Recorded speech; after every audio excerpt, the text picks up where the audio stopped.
Insurance, हर कर्मचारी का group insurance होता है, जिसमें कमलेश संघ कमेटी ने बोला था कि जीडीएस को अभी 50,000 का ग्रुप इंश्योरेंस है, इसको बढ़ा के 5 लाख किया जाए। अब ये 5 लाख का ग्रुप इंश्योरेंस करने में हमारा 50 रुपया करता है हमारे वेतन से। कमलेश संघ ने बोला था कि ये 50 रुपया को बढ़ा के 500 रुपया किया जाए और जीडीएस को 5 लाख का ग्रुप इंश्योरेंस दिया जाए। हम लोग आज भी तैयार हैं, हमारे वेतन से 500 रुपया काटा जाए, जीडीएस को ग्रुप इंश्योरेंस 5 लाख का दिया जाए। ये काम भी नहीं हुआ। आज हर डिपार्टमेंट में सीनियर जूनियर साथियों का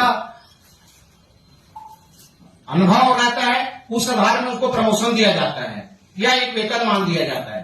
कमलेश संघ ने उसने भी कहा है कि जीडीएस को 12 साल की सेवा करने पर 2 इंक्रीमेंट, 24 साल की नौकरी करने पर 4 इंक्रीमेंट, 36 साल की नौकरी करने पर 6 इंक्रीमेंट, सिर्फ इंक्रीमेंट देने के लिए बोला गया था, कोई इंक्रीमेंट नहीं दिया गया है।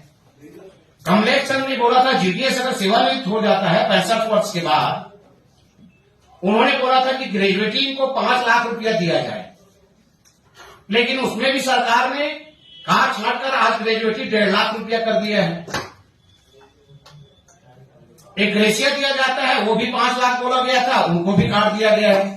मेडिकल फैसिलिटी बोला गया था कि जीडीएस को मेडिकल सुविधा मिलनी चाहिए। हम लोग भी बीमार पड़ते हैं, हमारे भी बाल बच्चे बीमार पड़ते हैं, लेकिन आज हमें मेडिकल के नाम से 1 रुपया नहीं मिलता, हमको स्वयं के जेब से पैसा लगाना पड़ता है।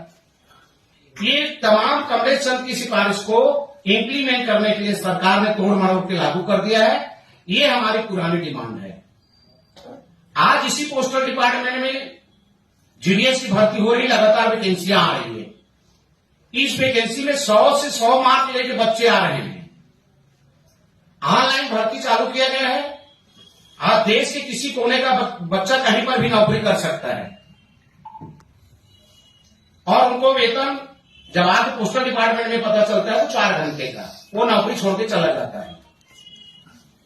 इसलिए हमारा बेसिक डिमांड ये है कि जीडीएस को 8 घंटे का काम, पेंशन सहित सारी सुविधा उपलब्ध कराया जाए। बेसिक डिमांड इसी को लेकर के हम लोग दिवस है अनिश्चितकालीन हड़ताल पर जाने के लिए 12/12 से हमने अनिश्चितकालीन हड़ताल पर जाने का निर्णय ले लिया है और देश के तमाम जीडीएस 2,70,000 जीडीएस कर्मचारी 12/12/2000 से हम अनिश्चितकालीन हड़ताल पर जाएंगे।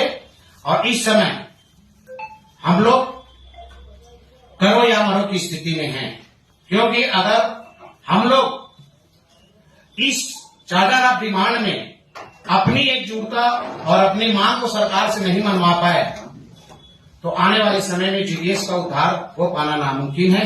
इसलिए हमें इस सरकार ने मजबूर किया है, इसलिए हम अपनी रोजी रोटी कटवा के 12/12 से अनिश्चितकालीन हड़ताल पर जाने का निर्णय लिए हैं। अभी नई जीडीएस की भर्ती हुई है, वो साथ देंगे? हाँ, इसमें हमारे नए पुराने सभी 100% हड़ताल में साथ देंगे। जीडीएस कॉन्ट्रैक्ट रूल में कहीं ये नहीं लिखा गया है कि जीडीएस की सेवा काल इतनी साल होनी चाहिए, उतनी साल होनी चाहिए, क्योंकि आज जीडीएस का अगर नियुक्ति होता है तो उसको नियुक्ति पत्र तुरंत दे दिया जाता है और नियुक्ति पत्र मिलने के बाद वो ड्यूटी ज्वाइन कर लेता है।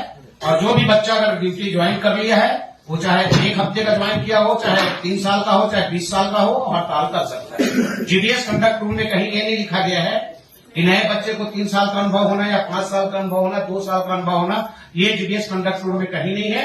यहाँ पर सिर्फ ट्रेड यूनियन सुविधा जीडीएस यूनियन को मान्यता प्राप्त है, हमारी संगठन मान्यता प्राप्त है। इसमें नो वर्क नो पे, सुप्रीम कोर्ट का जो आदेश है उसके तहत सिर्फ जीडीएस को नो वर्क नो पे किया जाएगा।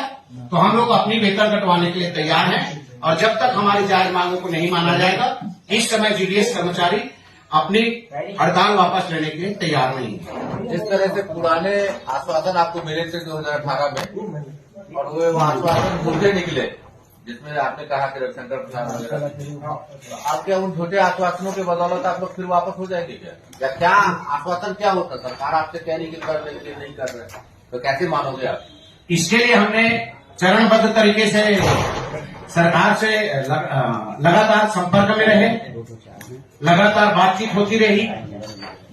लोकल स्तर पर हमने धरना किया, सर्कल लेवल पर धरना किया, सांसदों को, संचार मंत्रियों को ज्ञापन दिया। उन्होंने यही आश्वासन देते आया कि ये वित्त मंत्रालय के पास है, आपका काम वित्त मंत्रालय से बहुत जल्दी सेंक्शन हो जाएगा। वित्त मंत्रालय में पेंडिंग है आपका काम। वित्त मंत्री से, चूंकि हमारा पोस्टल का कोई भी डिमांड जो है वो संचार मंत्री पूरा नहीं कर सकते।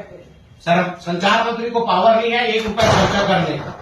पूरा पैसा जो है वित्त मंत्रालय को जाता है और वित्त मंत्री जब तक सहमति नहीं देती तब तक हमारा पोस्टल डिपार्टमेंट का कोई भी मांग